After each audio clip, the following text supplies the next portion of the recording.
Današnji razgovor oziroma predstavitev smo začeli pripravljati z namenom, da predstavimo dobre prakse, ki jih imamo v Sloveniji, in ena izmed dobrih praks je prav gotovo tudi RSG Kapital.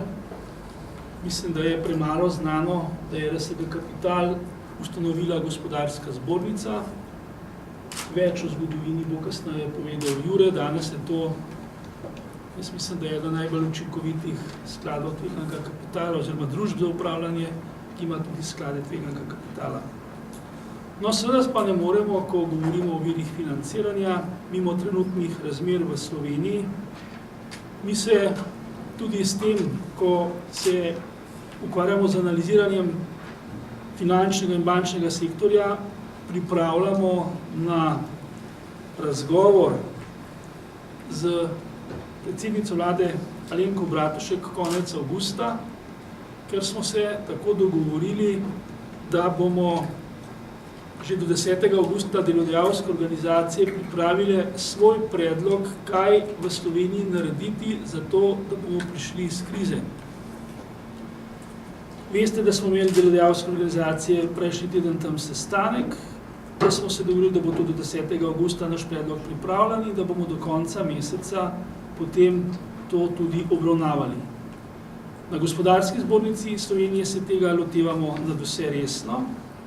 Ne samo, da smo še enkrat povedali, kaj smo že do sedaj predlagali in zakaj, se pravi analize, na podlagi katerih smo to pripravili, tudi kaj delajo v drugih državah v Evropski uniji, da pridejo iz te krize. In nazadnje, v tem trenutku poteka tudi zelo široka anketa znotraj gospodarstva, kaj gospodarstvo pričakuje. Skratka, naša ambicija je, da konec avgusta potegnemo črto in rečemo, imamo težave, vendar v tem trenutku lahko s temi in temi ukrepi pridemo iz krize. Zdaj, kar se tiče financ in gospodarstva, ne moremo mimo prve ocene, da so razmere v slovenskem bančnem sistemu resne in vse slabše. Zniževanje bonitetne ocene, potem neustrezni donosi, velik delež slabih terjatev, povečanje primanjkljaja države, vse to vpliva na čedalje slabše kreditiranje podjetij in ena izmed glavnih težav slovenskega gospodarstva je pač nezmožnost financiranja svoje dejavnosti, tako kratkoročno kot tudi razvojno. Res je, da imamo v Sloveniji zelo veliko slabih družb. Recimo nekaj podatkov, 14% družb v 7 letih z EBITDA ne pokrije svojega neto finančnega dolga, 18% družb ne pokrije iz svojega poslovanja stroškov financiranja, potem 41% družb ima manj kot 30.000 evrov dodane vrednosti in 37% družb ima za stroški dela več kot 70% dodane vrednosti. To pomeni, da večino, kar ustvarijo, vse podrobnejše podatke, mislim, da so dobili, imate noter.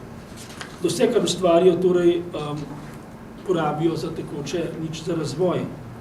Res je tudi, da so izvozniki manj zadolženi in da ima boljšo kapitalsko ustreznost kot tista podjetja, ki so na domačem trgu, da so najbolj zadolžena mikro, najmanj pa velika podjetja, čeprav je splošna nekakva percepcija, da so veliki bolj zadolženi, je žal resnica taka, da predvsem mikro in mala podjetja so najbolj pri svojem poslovanju odvisna od bančnih kreditov in zato imajo v neustrezni kapitalski strukturi, kot jo imajo, še toliko težji dostop do virov financiranja. Vse to so torej razlogi, zaradi katerih menimo, da so ukrepi na področju sanacije bank in razreševanja problema Slovenije pri podkapitaliziranosti in prezadolženosti neustrezni in prepočasni. In je zato potrebno tej pozornosti nameniti ne samo več pozornosti, ampak zelo hitro. Podjetja se dobesedno sesuvajo in kot rečeno tudi dobra podjetja, jaz sem govoril, da je nekaj podatkov slabih, tudi dobra podjetja morajo najemati kredite po obrestni meri, ki je za nekaj odstotnih točk višja, kot je pri konkurenci. In številna podjetja pravijo, da za svojim obsegom in kvaliteto poslovanja ne morejo več pokrivati virov pod domačimi tržnimi pogoji. Torej, zaradi vsega tega mislimo, da je potrebno nastavljati vsakodnevno sliko tako politiki kot tudi javnosti in zahtevati hitrejše in korenitejše spremembe. Ni res, da bo trojka vse rešila in ni res, da se nam je treba samo trojke bati. Mislim, da se moramo bati predvsem tega, da ne sprejemamo pravočasno vseh teh ukrepov, s katerimi bi zagotovili večjo konkurenčnost, vzdržnost javnega sektorja in podporo prepotrebnim reformam, kjer je, kot rečeno, sanacija in razrešitev bančnega in zadolžitvenega krča samo del te domače naloge. Nas čakajo reforme tudi še na drugih področjih. Vse te ukrepe bomo mi pripravili skupaj z ostalimi delodajalskimi organizacijami. Predstavili jih bomo tudi na javni tribuni, ki jo bomo organizirali 5. avgusta na 6. avgusta na Gospodarski zbornici. In tudi takrat vas bomo kot predstavnike medijev povabili, da prisluhnete vodilnim slovenskim gospodarstvenikom in njihovim predlogom za to, da Slovenijo razrešimo iz razmer, v katerih smo.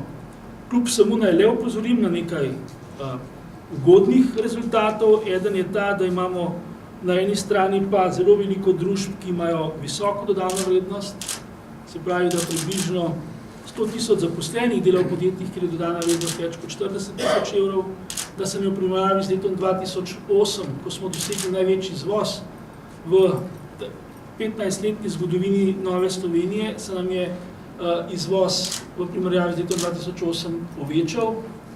Izvoz trenutno ne raste dovolj hitro, zaradi težav pri naših zunanjetrgovinskih partnericah, vendar je izvoz še vedno bistveno večji, kot je bil leta 2008.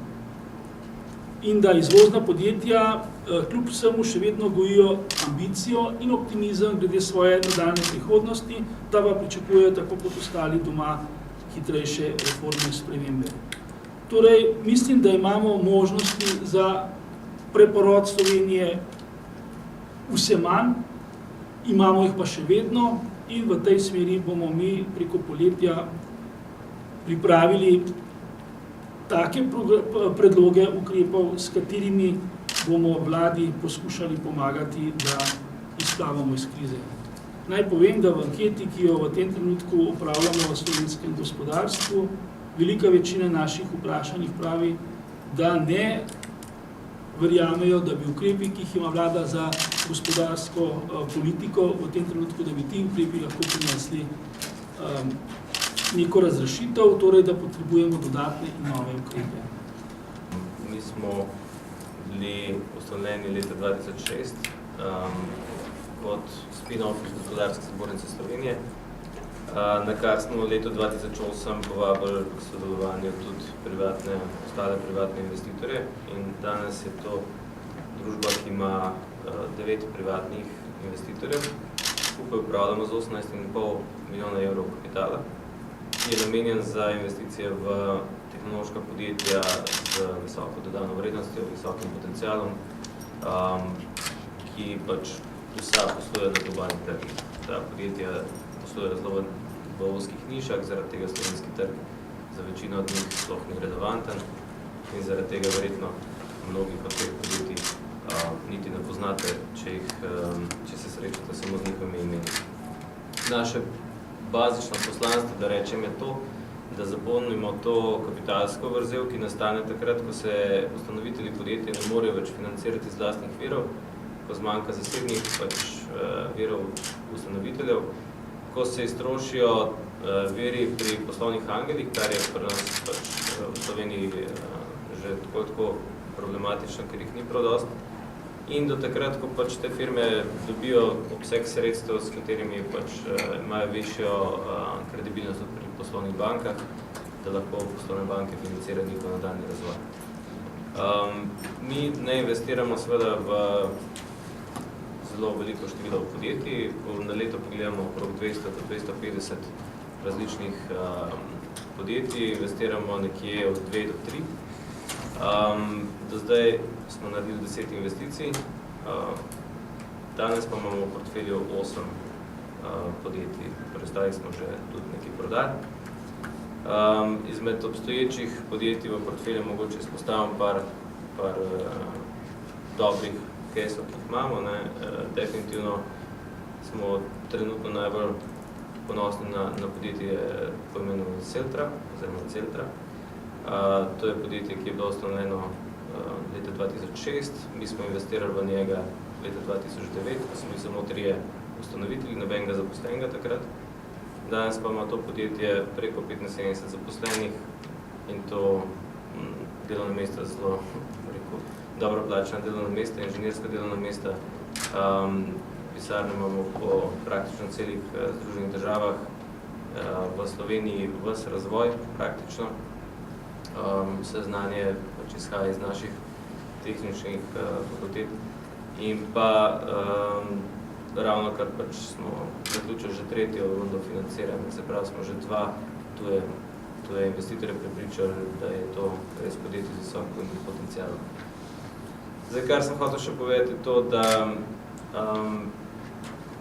ravno kar smo zaključili še eno investicijo v podjetje, ki izhaja iz Hrvaške, iz Zagreba, ampak to podjetje smo zaradi boljšega poznavanja okolja, davčnega sistema, računovodskih pravil in vsega, smo preselili v Slovenijo.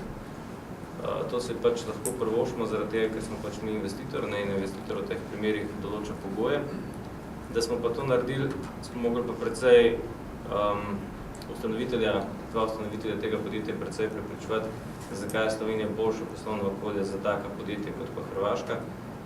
In tukaj se verjetno strinjamo, imamo pa precejšnje težave to obrazložiti, zaradi tega, ker delovno-pravna zakonodaja definitivno zaposlovanje tujcev in tako naprej, to definitivno v Sloveniji ni konkurenčno v primerjavi z nekaterimi drugimi državami, tudi v regiji. In da ne govorimo o obdavčitvi dela in tako naprej. In mislim, da tukaj, mi se zelo trudimo in poskušamo na vseh možnih inštancah se o tem pač govoriti in to prepričati odgovorne, da je podjetniško okolje nekaj, kar lahko ustvarjajo zasebniki in javni del tudi, in da je konkurenčnost samega podjetniškega okolja, v katerem nastajajo ta podjetja, za njihov potencial vsaj toliko pomembna, kot pa tudi kvaliteta ustanoviteljev oziroma njihova predanost tem idejam. Tako da mislim, da imamo tukaj še kar nekaj prostora za optimizacijo.